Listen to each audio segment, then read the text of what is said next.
206 सीटें जीतने के साथ ही भाजपा ने पश्चिम बंगाल को भगवा रंग में रंग दिया है। दिल्ली बिहार के बाद अब पश्चिम बंगाल में भाजपा ने अपनी पताका लहरा दी है। इसी बीच एक बड़ी खबर सामने आई है। खबरों की माने तो पश्चिम बंगाल में ममता की सरकार जाते ही कांग्रेस के कुछ नेताओं में खुशी की लहर है, जिस पर कांग्रेस के सांसद राहुल गांधी ने उन सभी को चेताया है। ऐसे में सवाल उठता है कि राहुल गांधी ने ऐसा क्या कहा। दरअसल 4 मई को सामने आए परिणाम में 206 सीटों पर कमल खिलाने में भाजपा को सफलता मिली, जबकि टीएमसी के खाते में 81 सीटें ही आ पाईं। पश्चिम बंगाल में ये पहली बार होगा जब भाजपा की अपनी सरकार होगी। चुनाव जीतने के बाद ये देखना होगा कि बंगाल में भाजपा की ओर से कौन होगा अगला मुख्यमंत्री। ममता के हाथों से बंगाल जाने पर कांग्रेस के कुछ नेता और अन्य पार्टी के नेता खुशी जाहिर कर रहे हैं। कांग्रेस सांसद राहुल गांधी ने ऐसे नेताओं को खुशी मनाने की बजाय समय रहते संभलने की सलाह दी है। उन्होंने कहा कि आज ये ममता बनर्जी की पार्टी के साथ हुआ है, कल दूसरी पार्टियों का नंबर भी आ सकता है। असम और बंगाल में जनादेश की चोरी भारतीय लोकतंत्र को नष्ट करने के भाजपा के मिशन में उसका बड़ा कदम है।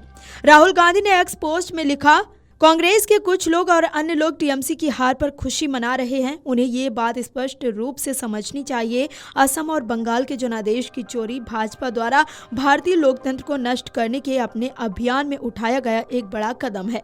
छोटे दर्जे की राजनीति को एक तरफ रख दें। ये किसी एक पार्टी या दूसरी पार्टी के बारे में नहीं है, ये हम सब के बारे में है। राहुल गांधी ने इससे पहले आरोप लगाया कि पश्चिम बंगाल और असम में भारतीय जनता पार्टी ने निर्वाचन आयोग की मदद से चुनाव की चोरी की है। उन्होंने पश्चिम बंगाल की मुख्यमंत्री ममता बनर्जी के इस दावे का समर्थन किया कि पश्चिम बंगाल में 100 सीट की लूट की गई है। राहुल गांधी ने एक्स पर लिखा, बीजेपी द्वारा निर्वाचन आयोग के सहयोग से असम और बंगाल के चुनाव चोरी किए जाने के स्पष्ट मामले हैं। हम ममता जी से सहमत हैं। बंगाल में 100 से ज्यादा सीट चोरी हो गई। राहुल गांधी ने कहा, हमने पहले भी ये तरकीब देखी है। कांग्रेस नेता ने दावा किया कि मध्य प्रदेश, हरियाणा और महाराष्ट्र विधानसभा चुनाव और पिछले लोकसभा चुनाव में ये देखने को मिला था। उन्होंने कहा, चुनाव चोरी, संस्था चोरी और अब और चारा ही क्या है।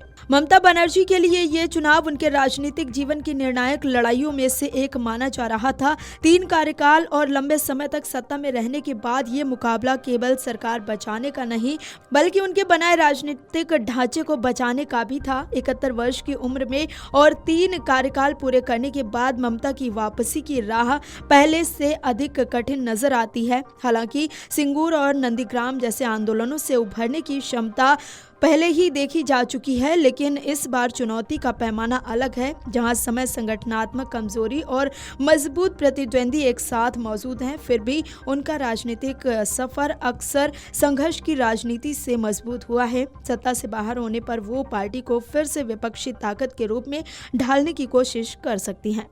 Video desk amarujala.com। अगर आप ये वीडियो YouTube पर देख रहे हैं तो हमारे चैनल को सब्सक्राइब कर बेल आइकन दबाएं और Facebook पर देख रहे हैं तो हमारे पेज को लाइक करें।